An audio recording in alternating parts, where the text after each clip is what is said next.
Welcome to Choice Classic Radio. Like us on Facebook, subscribe to us on YouTube, and help keep this show alive by donating at choiceclassicradio.com. For more of your favorite old-time radio shows, join us on our companion podcast, Choice Classic Radio Detectives, where we bring to you tales from the greatest detective shows the golden age of radio had to offer. And now, with 926 episodes from 1934 to 1955, we bring to you Lux Radio Theater.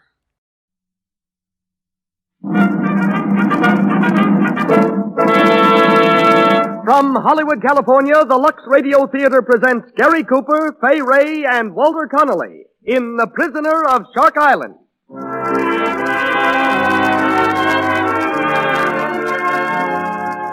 Lux presents Hollywood.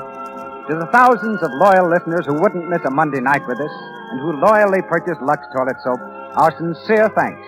Your continued patronage helps us to bring you these weekly performances. Tonight, the Lux Radio Theater welcomes to its audience here in Hollywood more than 40 of the country's leading radio editors. Our great cast this evening stars Gary Cooper, Fay Ray, Walter Connolly, John Carradine, and Ernest Whitman in The Prisoner of Shark Island. Our play is one of the most amazing chapters in American history, a story of the romance, the gripping drama, and the final pardon of a man condemned by fate to life imprisonment for a crime which authorities tell us he never committed. As special guest, you'll hear Mrs. Nettie Mudd Monroe, daughter of the man about whom this play was written. Louis Silvers conducts our orchestra. And now, here's our producer. Ladies and gentlemen, Mr. Cecil B. DeMille.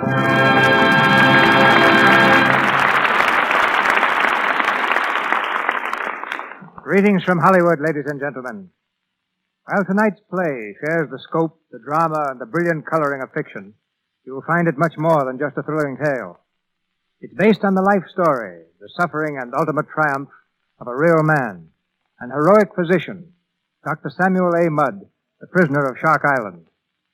Many years have passed since history wrote the story of our play, but the final chapter in the life of Dr. Mudd may be read to this day in the drowsing little community of Bryanstown, Maryland. There, in the venerable churchyard of St. Mary's Parish, is a simple marker on a simple grave, which reads, "Sacred to the memory of Dr. Samuel A. Mudd, died January 10th, 1883, aged 49 years. But the memory of Dr. Mudd is perpetuated beyond that humble marker. It lives on and will live on as long as men read history. Our radio adaptation of this amazing biography, screened by 20th Century Fox Studios, is heightened by the presence of one of the world's most popular actors in the title role, Gary Cooper, whose two current hits are The Adventures of Marco Polo and Bluebeard's Eighth Wife. Outstanding in tonight's cast are four other Hollywood notables. Fay Ray returns to us in the role of Peggy, and Walter Connolly plays the part of Colonel Dyer. John Carradine as Sergeant Rankin, and that splendid Negro actor, Ernest Whitman, as Buck, resume the same parts in which you saw them in the motion picture. And now, the Lux Radio Theater presents The Prisoner of Shark Island, starring Gary Cooper.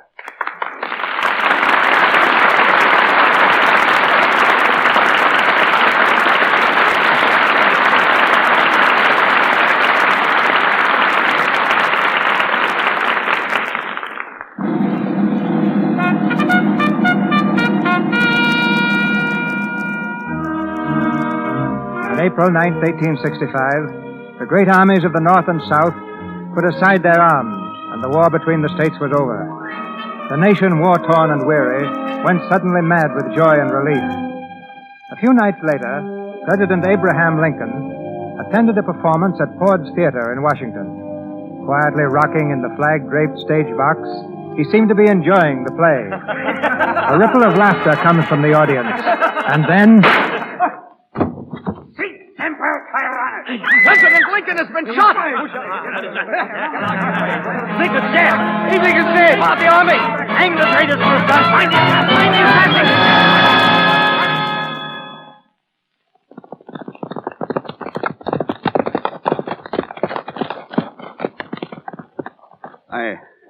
I can't make it, Harold. My leg is broken. The bones ramming through the skin. But we've got to get across the Potomac. We won't be safe until we're in Virginia. I can't do it. I can't. Wait a moment. There's a boy coming along the road. Boy. Boy, come here. Yes, sir. Do you know any doctor living around here? Doctor? Oh, yeah, yes, I knows one. Dr. Mudd, Dr. Samuel Mudd. He lives just a little piece around the bend. Oh. Can I help you, boss? No. Go on about your business. Yes, Get away. Yes, sir. We've got to get to that doctor. I'll help you, sir. We'll make it. Somehow.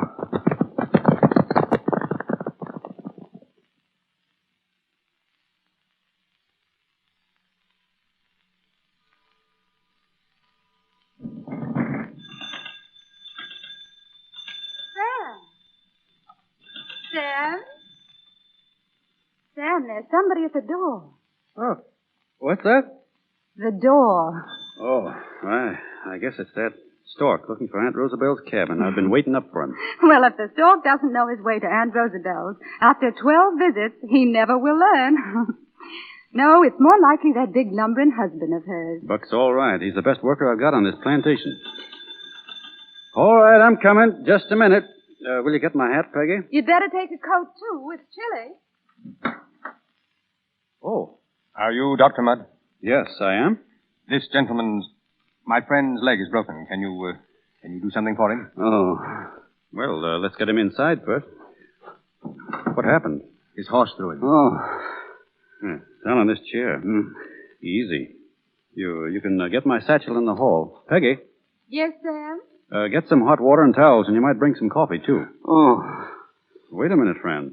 I'll get that boot off. Oh. I guess we'll have to cut it off. There we are. Too bad to have to split such a fine boot. Hurry, please. I've got to be going. Not on that leg. You've got a bad transverse fracture. If you're out in a week, you'll be lucky. A week? Well, you're mad. Just fix it, Doctor, the best you can. Well, I haven't any regular splints here, but excuse me a minute. I think I can rake up a substitute. Hal, quick. Give me that boot. And that knife on the table. What are you going to do? My name's on the inside. I've got to scrape it out. There. That'll do it. This coffee's not very strong, but I hope it'll warm you up a little. Oh, thank you. I never thought that anybody but doctors had to be out at this hour of the night. His mother's dying over in Virginia. Oh, I'm sorry. Lucky I didn't throw that cigar out yesterday. It'll make pretty fair temporary splints. Well, friend, I've got to set this leg. But I'm going to give you a stiff drink of brandy first. Peggy, will you bring the brandy in from the dining room? Yes, Sam. And you might as well take that boot out with you. Wait. It's no good now, friend. No. No, it isn't. Will you hurry, please? I've got to go. I can't stay here all night. Now, don't be impatient. I know you're in pain. Let's see that leg. Where were you? Were you coming down from Washington? No, from Baltimore. I'd certainly like to have been at the White House last Monday when old Abe asked the band to play Dixie. I guess old Abe's all right after all. Looks to me like he might be the only salvation we Southerners can look for. Him and God's mercy. Here's the brandy, Sam. Good. Drink it down, sir. It'll help you bear the pain.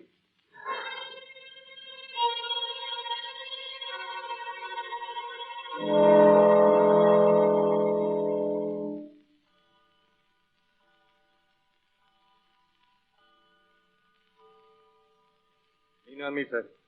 We'll make it all right. This is downright foolish trying to travel on that leg. I could put you up in the spare room. No, thanks. How much do I owe you? Well, $2 will about cover it. Here you are. Wait a minute. Let me fix you up a little prescription for you. By the way, I don't think you told me your name. The name doesn't matter. But I think I ought to know. I said the name doesn't matter. Very well. Take this.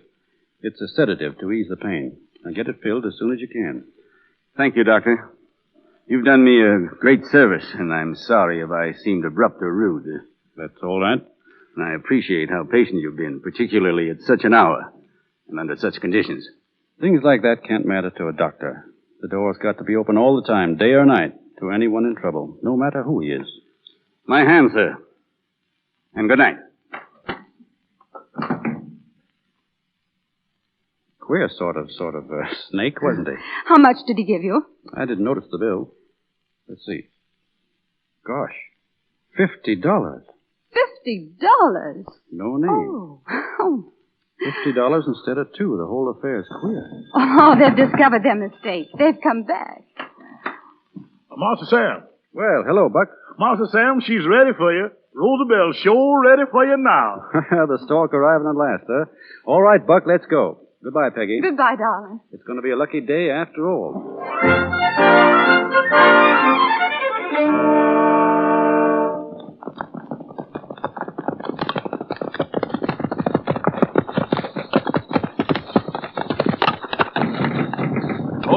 Open up there. Oh, Yankees again. Sorry, sir, but is this Dr. Mudd's home? Yes, it is. Where's Dr. Mudd? He's out on a case. Who wants to know? Lieutenant Lovett, United States Army, and this is Sergeant Henderson, my aide. I am Dr. Mudd's father-in-law, Colonel Jeremiah Milford Dyer, 4th Virginia Cavalry, Confederate States Army, sir. Then maybe you can help us. We're looking for 2 men who passed through this part of Maryland last night. One of them was hurt, had a bad leg, broken, perhaps. Did you see or hear anything of them? I've seen or heard of no such men. Were you here last night? I live here. And nobody came or knocked? I've told you, sir, nobody. Well, with your kind permission, Colonel, I'll go inside with you and wait for Dr. Mudd's return. You stay out here on the porch, Sergeant. Yes, sir.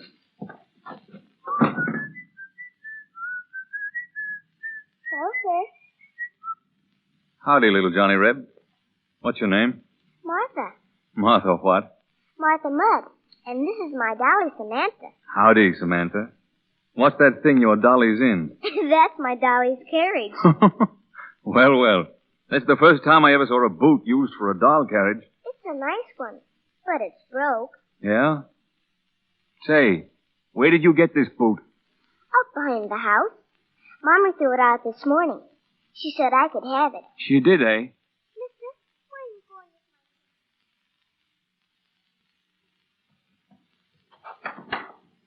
And if you insist on waiting, that's your business. But I... Lieutenant.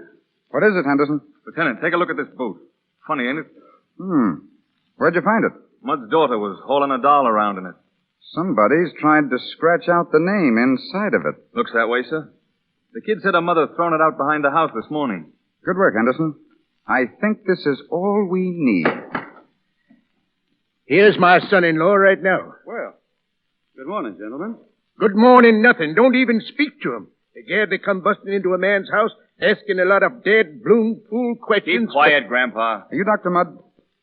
Yes. I'd like to ask you just one question. Did a man come here last night? Why, yes. Who was he? I don't know. His leg was broken. Ever seen him before? No.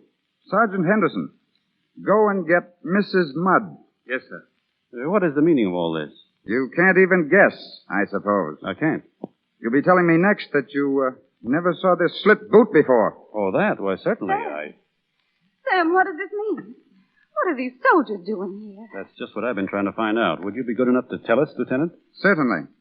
I'm here on duty, and it isn't a pleasant duty. Dr. Mudd, you are under arrest for conspiracy in the assassination of President Lincoln. He was murdered in Ford's Theater last night by the man you aided to escape. That man was John Wilkes Booth.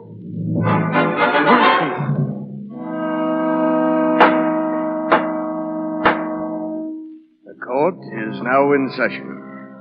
Mr. President, The Judge Advocate General. the death of John Wilkes Booth, who was shot down while resisting arrest in Virginia, has left us 8 members of his criminal band.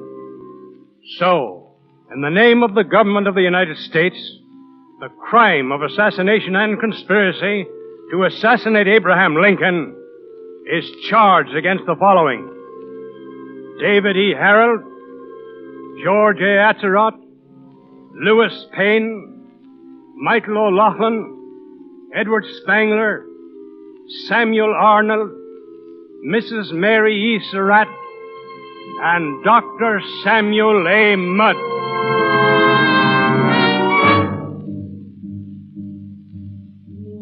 Dr. Mudd was a dyed-in-the-wool slaver. Dr. Mudd served in the Confederate Army. Dr. Mudd denied he'd ever seen Booth. Dr. Mudd's name was on the prescription, I feel. When I examined Dr. Mudd in prison, he confessed to me he'd set Booth's broken leg, and then aided him with directions how to reach the Potomac and Virginia.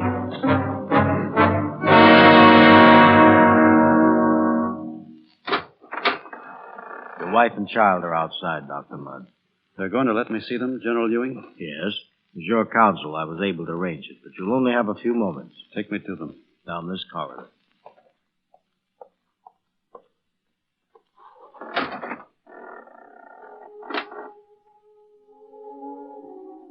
Sam. Oh, Sam, darling. Daddy. Peggy. Martha. Don't, darling. Please. Daddy, are you all right? Yes, honey. I'm all right. Oh, Doctor, I'm going to wait outside. I'll call you when the time is up. It's good to see you both. How are you, Peggy? I'm all right. Dad is here in Washington with us. And the plantation? Oh, Buck and Rosabelle are looking after things. They've been so loyal. Especially Buck. He'd do anything for you, Sam. You can count on Buck. Have you heard anything of the trial? Only what I've read in the papers. Sam, what are they going to do to you? I don't know. They can't find you guilty. They found the others guilty. But you only did what any doctor would have done. You didn't know who Booth was. You didn't even know that President Lincoln had been assassinated. They don't know that, Peggy. They believe the evidence. And the evidence is against me. They can't help themselves any more than I can. Something's got to be done. It's just like a nightmare. You can't fight. You can't run. You can't do anything. And all the time it's coming toward you, closer and closer. Daddy! We haven't given up yet. We're not through yet. No, not yet. And I haven't said I'm guilty yet. I'm sorry, but you'll have to leave me. Be brave, Peggy. It's got to come out all right. Are you coming with us, Daddy? No, not now, honey, but it won't be long, and we'll all be back together again. I pray for you every night. Goodbye, Peggy. Sam.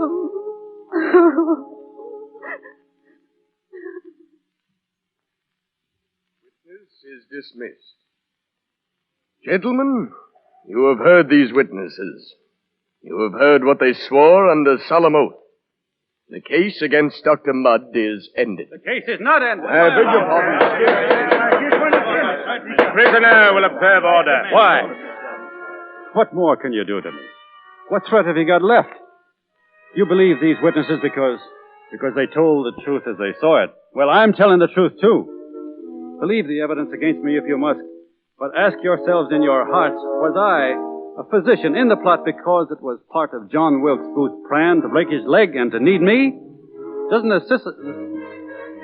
assassin confide his plans in anyone?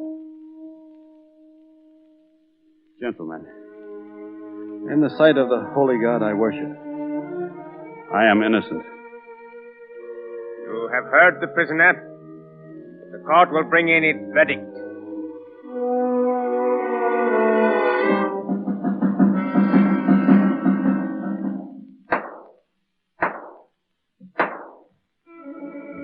You have reached the verdict, gentlemen. We have, Mr. Secretary. What is your verdict? Imprisonment on the Dry Tortugas for life.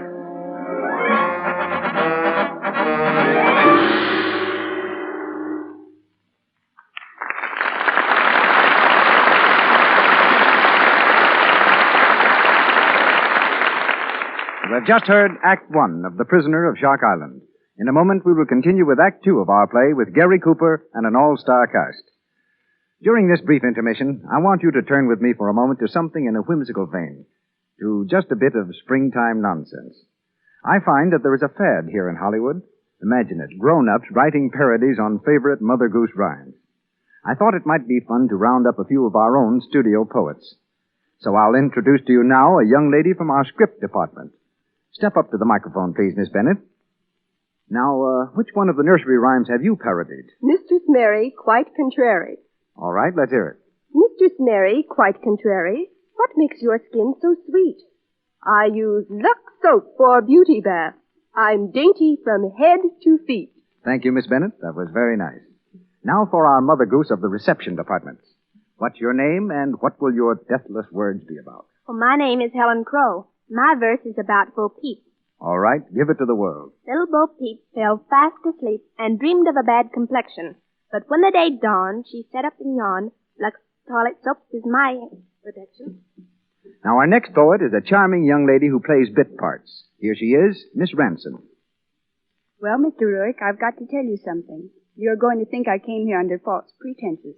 I haven't got a poem. You mean you came unprepared? You haven't got a poem? Yes, I'm afraid that's it. But I have got a riddle. A riddle? A riddle? Well, let's have it. The riddle is, what is it that's just like a poem, only there are no words to it? What is it that's just like a poem, but there are no words to it?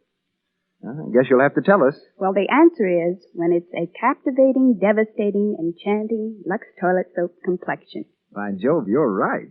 A lovely complexion is like a poem. And with Lux toilet soap, it's easy to guard that complexion of yours.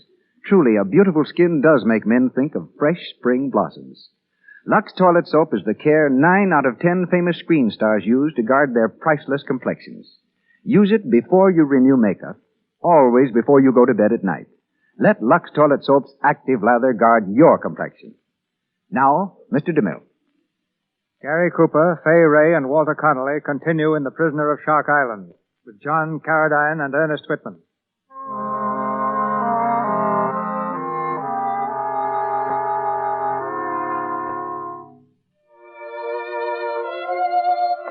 Dr. Mudd was sentenced to imprisonment for life on the Dry Tortugas. At Garden Key in the Gulf of Mexico, a federal prison ship has just discharged its motley cargo. In the white heat of the noonday sun, they march over the bridge and into the receiving yard of the prison. Corporal O'Toole, in charge of the detail, brings them to a halt and reports to Sergeant Rankin. 200 from Washington Prison, Sergeant. Hardens, too. Got the commitment papers? Yes, sir. Let's have them. They all checked in? Yes, sir. Samuel A. Mudd. Step forward, Mudd. Are you Samuel Mudd? Yes. Dr. Samuel A. Mudd. Dr. Mudd, I've been waiting for you. So all they gave you was life, huh? Or maybe this will make it a little harder. So they couldn't hang you, eh? Well, by Judas, you're going to wish they had before I'm through with you. Get up. Get up! Take a good look at him, the rest of you filthy hounds. Take a good look at one of the men who killed Abe Lincoln, the greatest man who ever lived. Look at him. Watch him get what's coming to him. That's all for you right now, Mudd. Get back into line. Now, you rats, before we go any further here, I want you to listen to me. Because I know exactly what every mother's son of you is thinking. You're figuring on whether you're going to be able to break out of here. Well, we got a little way here of putting thoughts like that out of your head. Follow me.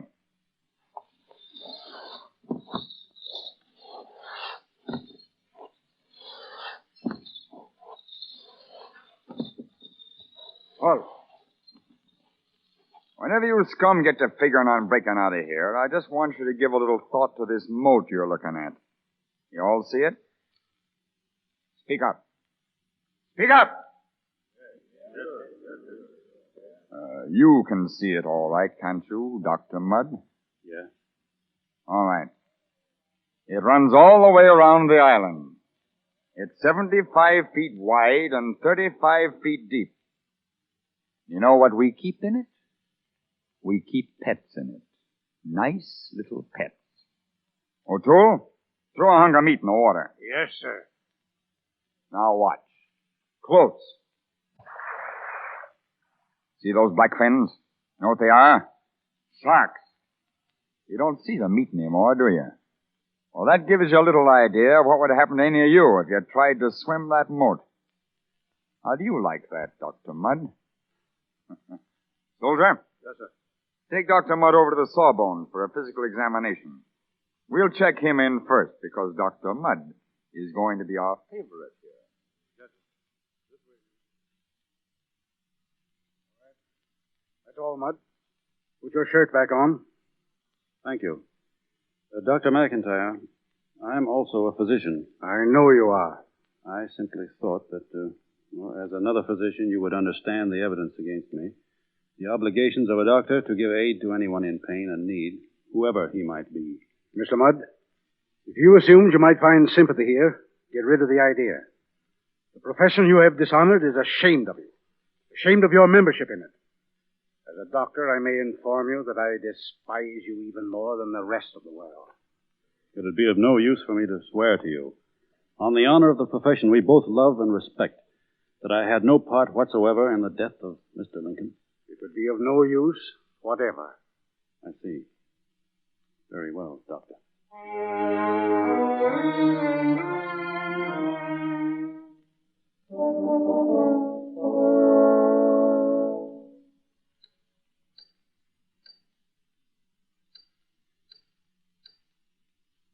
Master Sam. Who's that? It's me, Master Sam. It's Buck.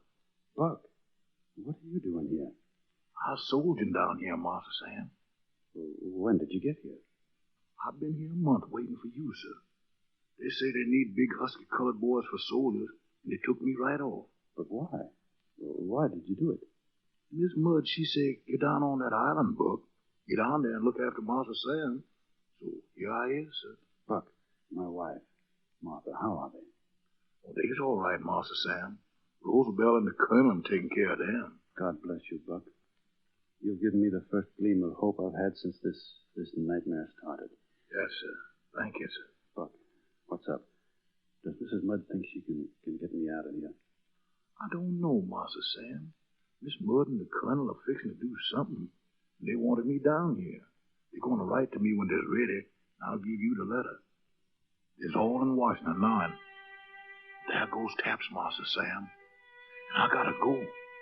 But don't you worry. Me and the good Lord and Miss Mudd and the Colonel going to get you out of here, sure.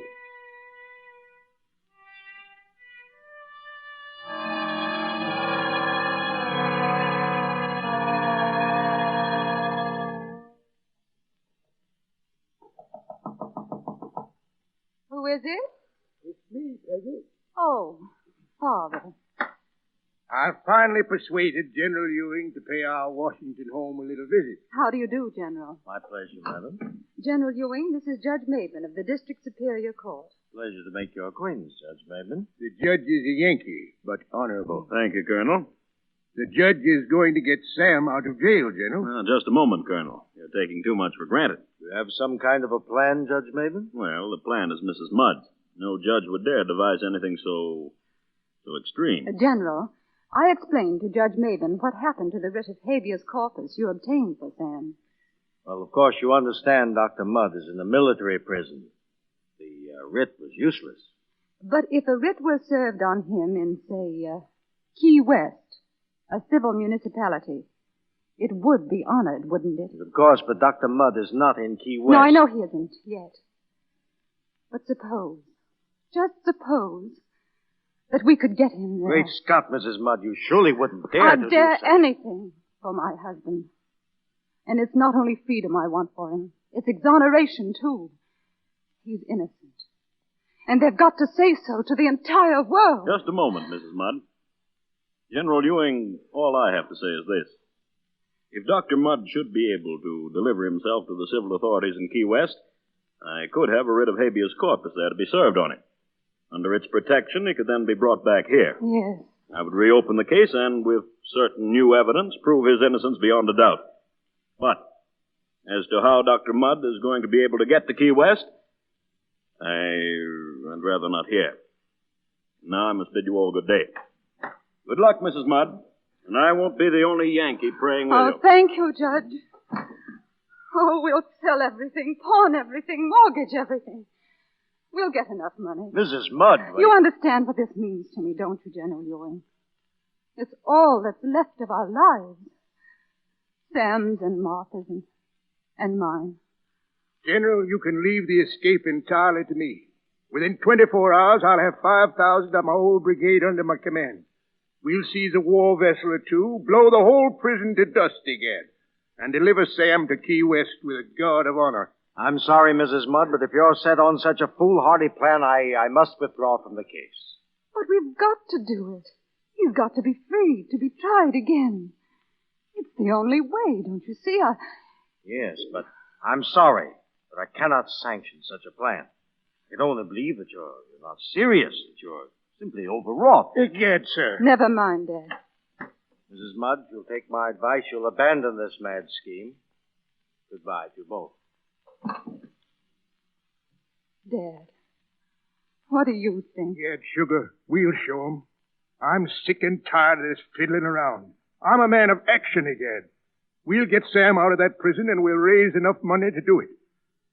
This sword here on the wall. Stonewall Jackson gave me this blade. Pure Toledo. This will be the starter to raise money to hire a ship. And if I don't get $150 for it, I'll have the pleasure of splitting the heart of the swine who dares to offer me less.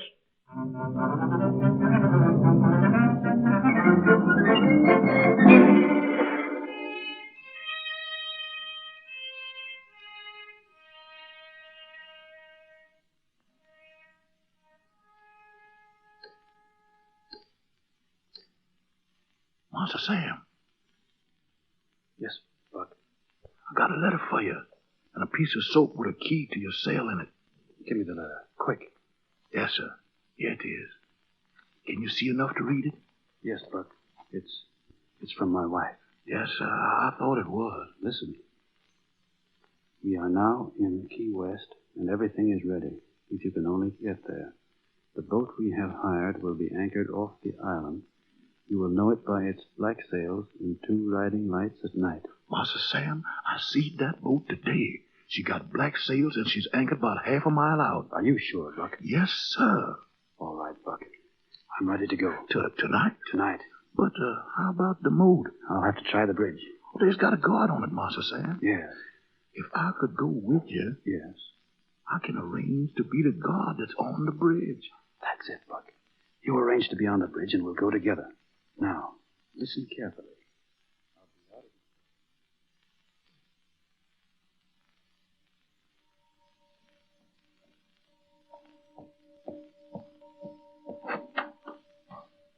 O'Toole. Corporal O'Toole. Who is it? Sergeant Rankin, get up. Yes, sir. Anything wrong, Sergeant? Do you know what post that boy Buck is on? Yes, sir, the bridge. He swapped it with another fellow. I thought so. I saw him around Mud's cell early in the evening. Take a detail out and relieve him, then place him under arrest and bring him here. What's up? Our starboarder's out of his cell. Mud? Yes. Post extra guards at the bridge. Notify all sentries. We'll see if we can't give this Judas what the court-martial should have given him. Go on. Yes, sir.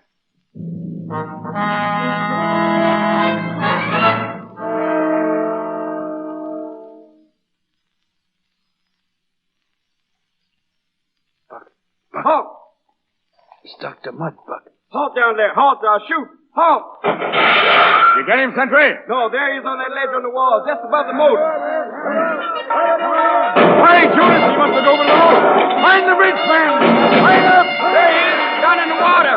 What's the matter, you fools? Can't you hit him? He's swimming underwater. Keep shooting just the same. He'll never make it. If we don't get him, the sharks will. What sharks? Why, what sharks do you think, Dr. McIntyre? That barrage of bullets on the water, you're lucky if you've got a shark left in 100 yards of that stuff. Huh? Stop! He'll scum and let him escape. The sharks are coming back. Don't fight, I tell you. Just leave him to the fish. They'll get him. I don't see him. Look, out yonder. There he is. Where? He's outside the moat, swimming out to sea. Why, Judas, he must have gotten through the drain pipe from the seawall. There's a schooner out there with 2 riding lights putting in toward him. They're going to pick him up. I'll fix that. O'Toole! Yes, Sergeant. Detail men for 3 8-odd cutters and get them launched on the double. Yes, sir. I want that man back. And I want him back alive, understand? Alive!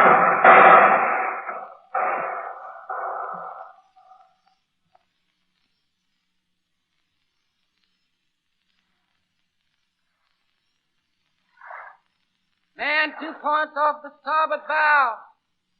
It's Sam. Steady. Steady now.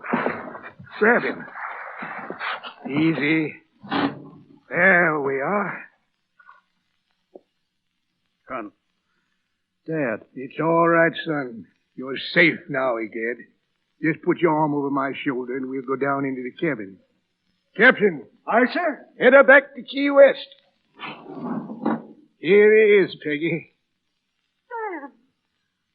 Oh, Sam, my darling. Peg, Oh, I was afraid I couldn't make it. oh, Sam, you're wounded. Lie down here on this bunk, son.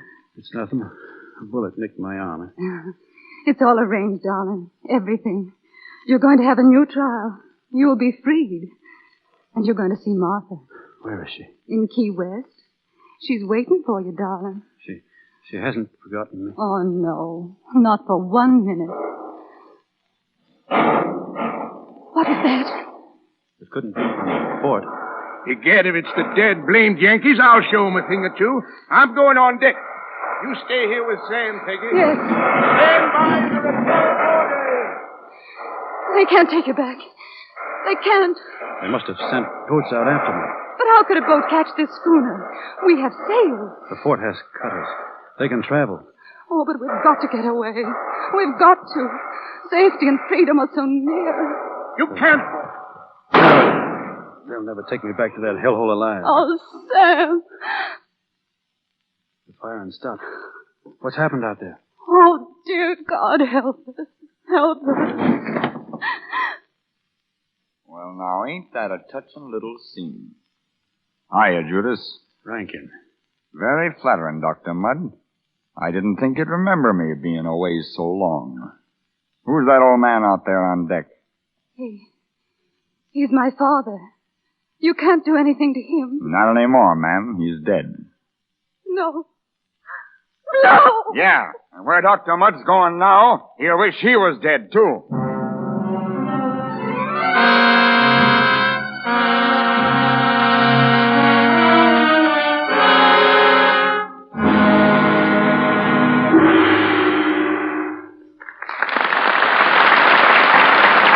Pause for station identification. This is the Columbia Broadcasting System.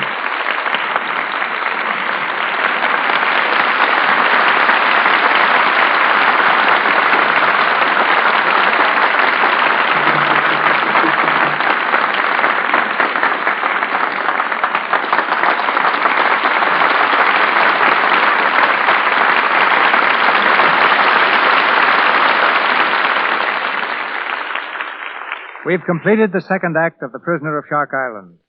In this intermission, before Gary Cooper and our all-star cast return in Act 3, a remarkable privilege is ours. The tragic circumstances which gave us the story of tonight's play seem to belong to a dim and distant past. This is a new world, and for our reflections on the 1860s, we're accustomed to rely upon ancient records and books of history. Yet tonight, a human link binds us to the time and to the hero of our play. For with us in the Lux Radio Theater is the daughter of the prisoner of Shark Island. She is Mrs. Nettie Mudd Monroe of Baltimore, Maryland.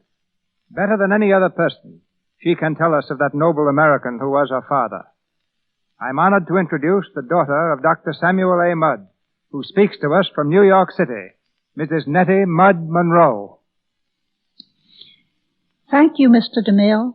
I wish to extend to the Lux Radio Theater both my gratitude and congratulations for devoting this splendid hour to my father's memory. I am amazed by your play, for with most exceptions, The Prisoner of Shark Island is proving to be a most accurate portrayal. In my possession are many letters which my father wrote to my mother from Fort Jefferson. They tell of how, upon his arrival there in 1865, he served for a time on the wharf, carrying the bricks. There is one letter I want to read to you that tells better than all others what my father was like. He says, I endure the severest privations, for the most part patiently, and can stand anything, my dear wife, but the thought of your dependent position, your ills and privations. This thought undoubtedly drove him to attempt his escape. He hoped to reach some spot where he could surrender and get a civil trial. He was certain that a civil court would prove his innocence. But, as the play points out, he was caught, chained hand and put in a dungeon. My father had magnificent courage. He survived not only the ordeal of imprisonment, but the ordeal of being free. As far as I know, my father never referred to his 4 years on the dry Tortugas, and my mother, too, was always silent on this subject. The world will never know what she felt. All of these details, I suppose, are best forgotten. For after all, justice did triumph. Furthermore, my father felt no malice. For if he had, the events that you will hear in the next act of your play could never have come to pass. Father's unfortunate life, strangely enough, taught me a very beautiful lesson. It made me realize that out of great suffering can come something glorious. Through injustice, the world becomes more just. Through cruelty, the world gains kindness. Through inhumanity, we find mercy. Thank you, Mr. DeMille, for asking me to be a guest tonight in your Lux Radio Theater.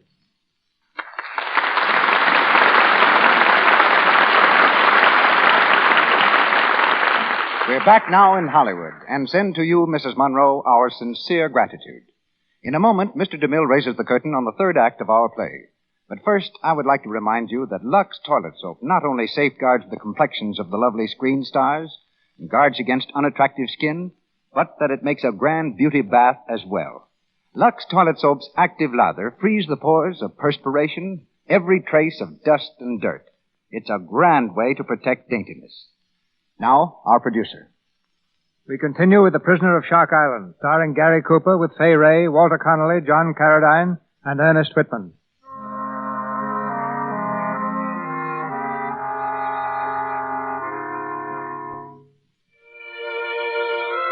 "4 days have passed since Dr. Mudd was captured, taken from the ship and thrown into a dank and dreadful hole far below sea level.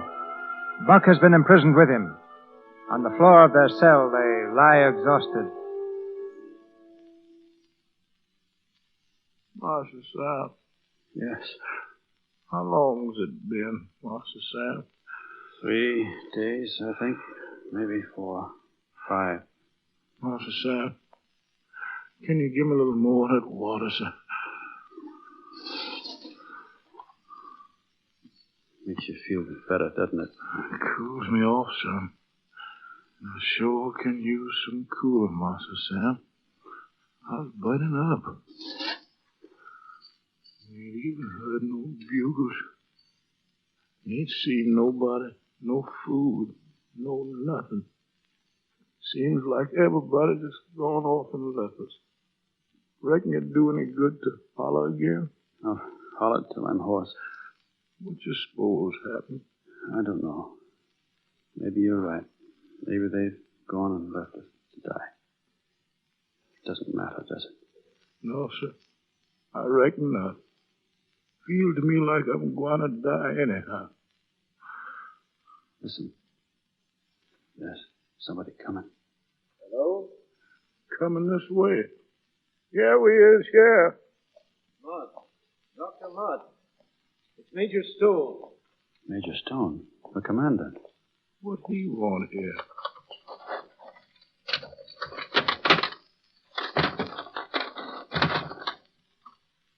Are you all right, Mudd? Well, we're alive. My colored boy here is pretty sick. Why didn't you send someone? Doctor, I'm here on a curious mission. I want your help. My help? Yes, I need it desperately. Doctor, this island is a pest hole. It's steaming with yellow fever. Yellow fever? The worst epidemic we've ever had. I've got 3,000 men here, soldiers and prisoners. And those that aren't dead or dying are crazy with terror. There's a supply boat lying off the island, but they're afraid to put in. Afraid of the fever. And what's this to do with me? That's what you must decide for yourself. All that I can do is to tell you that I'm helpless. There's 1,000 yellowjack cases jammed in that cheese box of a hospital, and as good as dead already if I can't get a man to do something for them. And what about the good Dr. McIntyre? The good Dr. McIntyre is dead. That's unfortunate. Even the just die. I know what you're thinking, Mudd, and you're quite right. Everything you are thinking is true. And still, in spite of that, In spite of the fact that I can't even promise you a reward, then I can offer you nothing but exposure to death and possibly a better cell if you live. In spite of it all, I ask you, will you help me? One night, a long time ago, Major, I was a doctor. And I'm still a doctor.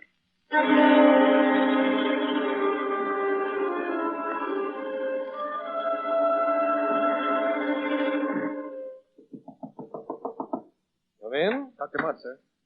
Come in, Doctor. How's it going? Badly, sir. When the soldiers heard about Dr. McIntyre dying, they all quit. Well, where are they now? They're in the mess hall, barricaded. Guards and all. But we've got to get somebody to help. The patients are all alone, deserted. Have I any authority? You give the orders, and I'll take the responsibility. Then you wait here. Where are you going? To the mess hall. You come with me, orderly.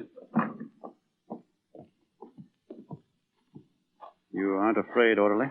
Doctor, I'm scared out of my pants. That's all right. So am I. Look, Doctor, they've got a guard posted in the window there with a rifle. Don't you come no closer, white man. Keep going, orderly. Don't stop. Steady. Stay where you is, or I'll shoot again. Put that gun down. Put it down, I said. Better put it down, Zach. That ain't no Yankee talking. I ain't gonna come out for nobody. I'm not going to ask you to come out, but you're going to listen to me. I'm just going to tell you what you're going to get if you don't come out. You're going to get hanged, all of you. You're soldiers and you've deserted your post, you've shot at your officers, and you can't get away. I don't want to get away. Well, I'll stay right here. You bet you are. And here's what they're going to do to you. They're going to take you before the judge, the white judge. They're going to try you and they're going to find you guilty. Then they're going to take you out in the courtyard and build a scaffold. And you're going to have to build it yourselves, your own scaffold. And when you've got that done, you're going to do some digging. You're going to dig your own grave. He oughtn't talk like that. That ain't no Yankee just talking to hear himself talk. That's a Southern man. He means it. Then the law's going to hang you. They're going to put ropes around your necks and choke you until you're dead. Dead! But for those who want to live, that want to be saved, I've got a proposition. I need help outside. Water boys, workers, boys who will do what I say. Any of you boys who are willing to do that, I promise to save from hanging. Well, what do you say? I don't know what the rest of them say, white boys, but here I is. Good. I'll give the rest of you 1 minute to make up your minds. Are any more of you coming out? Yes, sir. I don't want to dig no grave. All right. Here we is. Now, part of you men begin tearing out the windows of the hospital building, sash and all. I'm going to get fresh air and sunlight in there. You others get to soak the blankets piled over there. I'm going to wrap the sick men up and keep them wet until I wash out some of this fever. Now, go on. Everybody, get to work.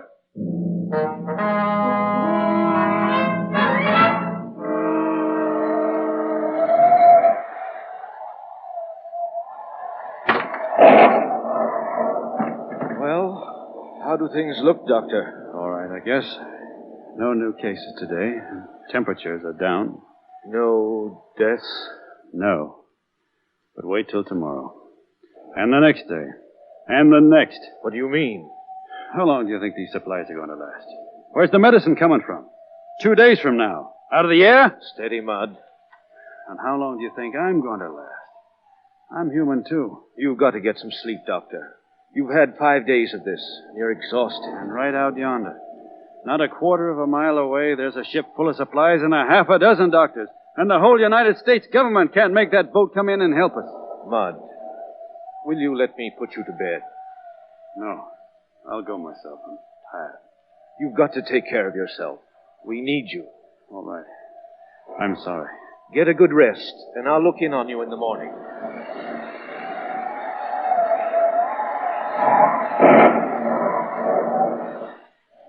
Orderly. Get up. Orderly. What is it, sir? Get up and come with me. But sir, Do what I say and don't make any noise. Doctor, you're sick. Yes, I'm sick. Yellow Jack. I'm the doctor, but I've got the fever. You didn't know doctors could get yellow fever, did you? Come on. Only doctor in the world got 1,000 cases. Only doctor in the world got to look after 1,000 cases without medicine. Doctor, would you tell me where we're going? Here's where we're going first. There's a signalman still on duty, isn't there? Yes, sir. He's over there by the gun emplacement. That's just fine. Gonna need his signal lights. And maybe the cannon. What are you going to do, sir? You don't need to worry about that. Signalman, Yes, sir. you in communication with that supply ship out there? Yes, sir. Is it coming in? No, sir. The captain says it's impossible. Too dangerous in this storm. All right. Signal him to come in. Tell him if he doesn't, I'm going to fire on him. Excuse me, sir, but that's a government ship. I can't signal such a message. You see this gun I got in my hand? Well, yes, sir. You signal that ship what I told you, or you'll never signal again. Tell the captain I say come in. Yes, sir. I'll tell him. You boys over there, load that cannon. Yes, sir. Load it up, boys. You a good marksman? Yes, sir. You'd better be.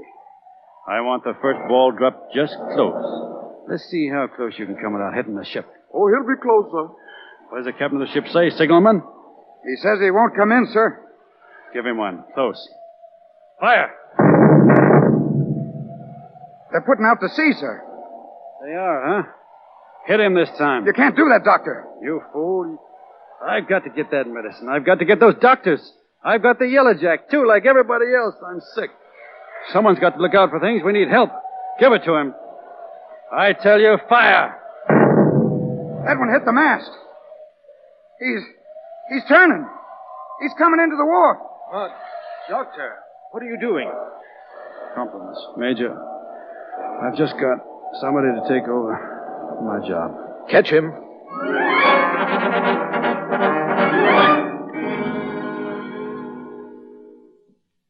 Well, how's our patient this morning, Mud?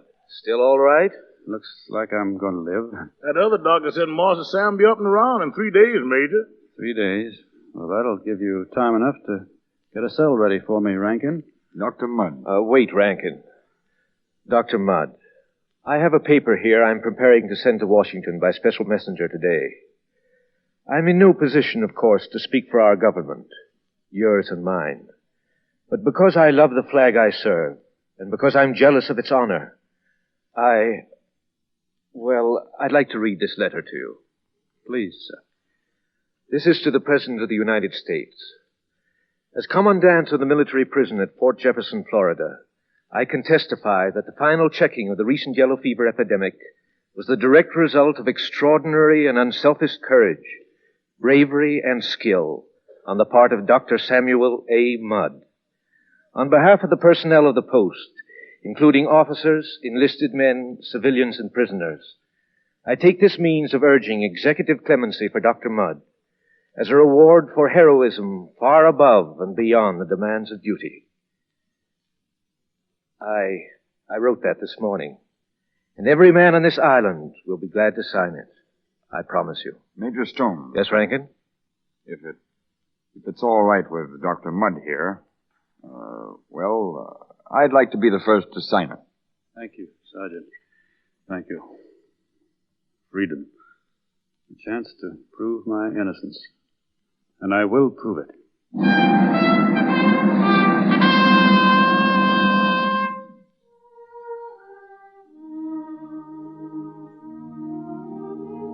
Mama, is he coming home today, Mama?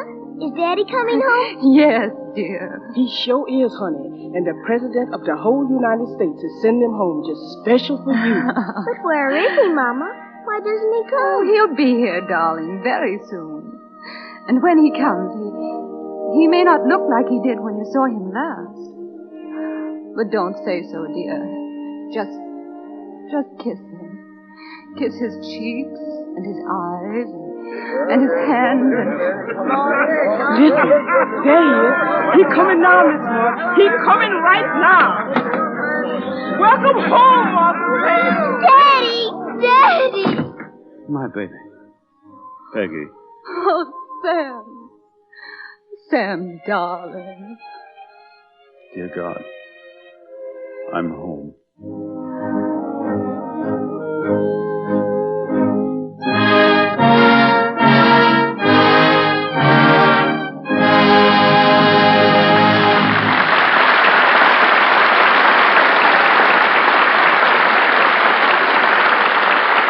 So ends The Prisoner of Shark Island. And now our stars return for a brief chat with us. Some years ago, In casting the male lead for the winning of Barbara Worth, Samuel Goldwyn gambled on an ex-cowboy, Gary Cooper, to whom he paid $50 a week. Today, the ex-cowboy is Mr. Goldwyn's biggest star, and he's back at our microphone now with Fay Ray and Walter Connolly. And incidentally, Gary, let me register my congratulations a few days early and wish you a happy birthday. Thanks, CB. It's just about 2 years, isn't it, since you and I began work on The Plainsman. How's your new picture coming along, Union Pacific? We're still in the writing stages, Gary. In Union Pacific, we're telling the story of the first transcontinental railroad and the town called Hell on Wheels, which followed its progress. As the railroad moved on, the town moved with it. The houses, bars, and even the storefronts were collapsible, so that they could be folded up and transported from one stopping place to the next. Yes.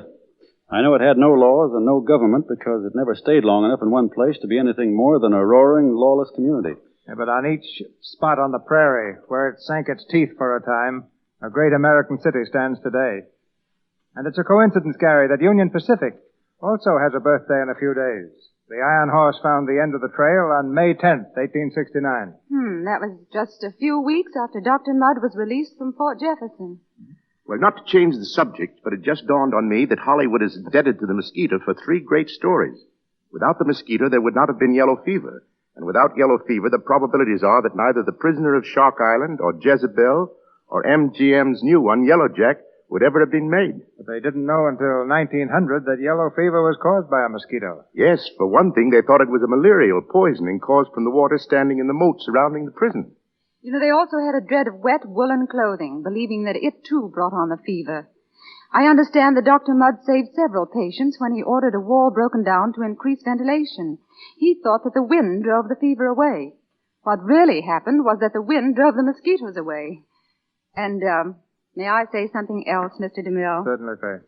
Well, I'd like to send my thanks through you to the people in back of this program, not only for the grand entertainment it affords, but for Lux Toilet Soap itself. In my opinion, any girl who uses Lux Soap is showing good common sense. That is, if she values a lovely, smooth complexion. I'm happy to tell you I've used it for a long time, and I intend to go on using it. Consider your thanks delivered, Fay. And it's good to hear you say that. You can put my P.S. on that, CB. Thank them, too, for giving Miss Ray, Mr. Connolly, and our fine supporting cast and me the opportunity of telling the story of this courageous American to the Lux Radio Theater's vast audience. Good night, CB. Good night, Gary. Good night. Good night. Good night, Fay. Good night, Walter. Great news of next week's program comes in just a moment from Mr. DeMille.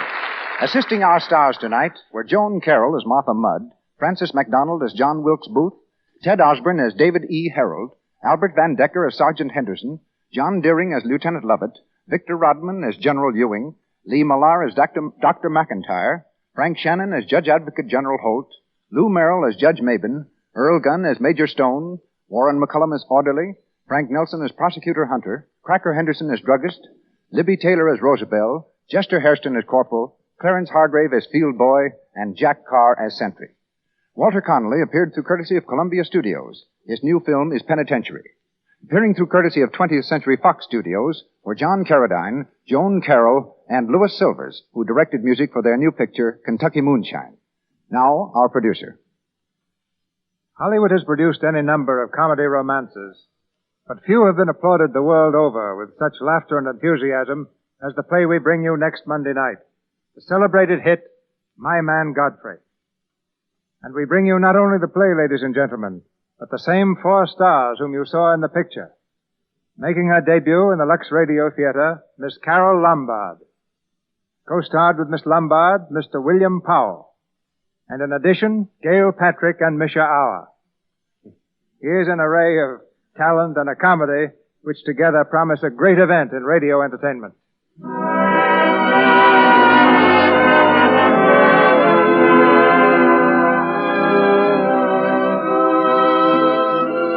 Our sponsors, the makers of Lux Toilet Soap, join me in inviting you to be with us again next Monday night when the Lux Radio Theater presents William Powell and Carol Lombard in My Man Godfrey with Gail Patrick and Misha Auer. This is Cecil B. DeMille saying good night to you from Hollywood.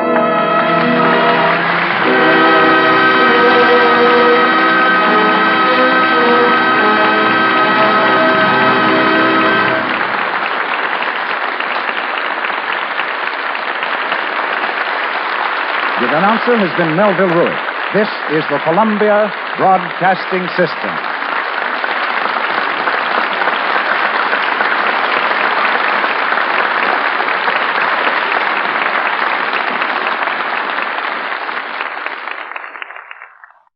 That concludes today's episode.